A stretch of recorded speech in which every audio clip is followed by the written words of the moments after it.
আসসালামু আলাইকুম। স্বাগত জানাচ্ছি আমার চ্যানেল মুগ্ধস মম কিচেনে। আজকে আমি তৈরি করব একদম বেকারি স্টাইলের পাউন্ড কেক, তাও আবার আটা দিয়ে। কি অবাক হলেন? আটা দিয়ে আবার কিভাবে একদম পারফেক্ট বেকারি স্টাইলের পাউন্ড কেক তৈরি করব? তাহলে চলুন। প্রথমেই আমি একটি বাটির উপরে একটি চালনি বসিয়ে দিয়েছি। তার উপরে দিয়ে দেবো হাফ কাপ আটা, আর দেবো হাফ চা চামচ বেকিং পাউডার, তারপরে দিয়ে দেবো 1 টেবিল চামচ গুঁড়া দুধ। এবার এগুলোকে আমি ভালো করে চেলে নেব, একদম 2 বারের মতো আমি এটাকে চেলে নেব। এই যে দানাগুলো আছে এগুলোকে আমি ফেলে দেব।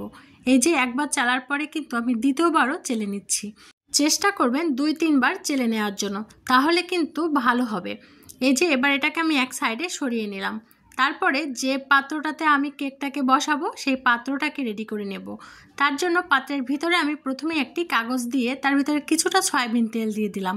এবার তেলটাকে কাগজের গায়ে ভালো করে মিশিয়ে দিচ্ছি। খেয়াল রাখতে হবে এই তেলটা যেন সাইডে না লাগে, শুধুমাত্র নিচেই লাগাতে হবে। সাইডে লাগালে কিন্তু কেকটা আর ফুলবে না, শুধু নিচেই লাগাতে হবে। তারপরে আমি এই যে আজকে 2টা ডিম দিয়ে কেকটা তৈরি করব। তার জন্য ডিমগুলোকে আমি ভেঙে নিচ্ছি।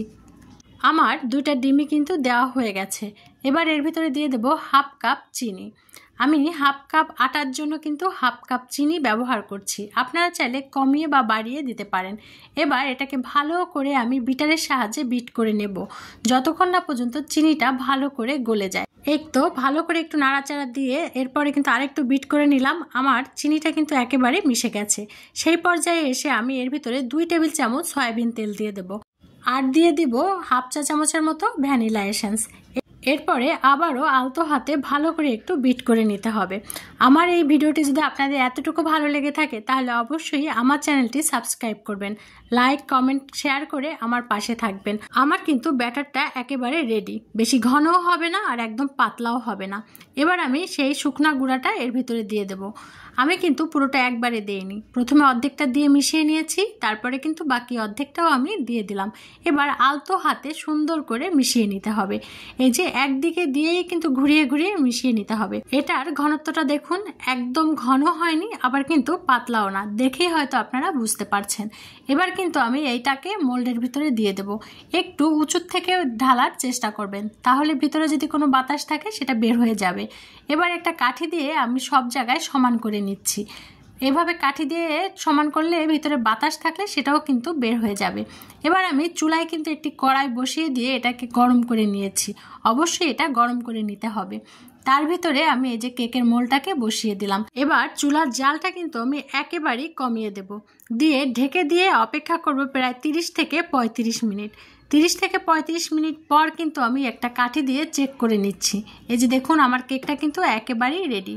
এবার আমি এটাকে মোল্ড আউট করে নেব। তারপর একটা ছুরি দিয়ে এটা চারপাশ ভালো করে একটু কেটে নেব, তাহলে মোল্ড আউট করতে একটু সহজ হবে। তারপর একটা প্লেটের উপরে দিয়ে ভুট করে দিলেই কিন্তু খুব সহজেই এটা বের হয়ে আসবে। এই যে দেখুন কালারটা কিন্তু অনেক সুন্দর হয়েছে, আর এটা খেতে কিন্তু বিশ্বাস করেন অনেক মজা।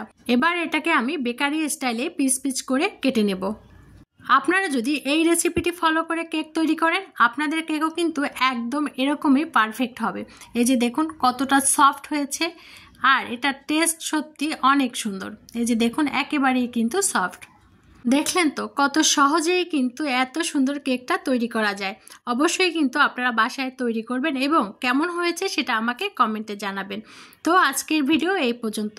ভালো লাগলে আমার চ্যানেলটি সাবস্ক্রাইব করবেন, লাইক কমেন্ট শেয়ার করে আমার পাশেই থাকবেন। আপনাদের একটা লাইক কমেন্ট আমাকে কিন্তু কাজের উৎসাহ প্রদান করে। সবাই ভালো থাকবেন, আমার জন্য এবং আমার পরিবারের জন্য দোয়া করবেন। আল্লাহ হাফেজ।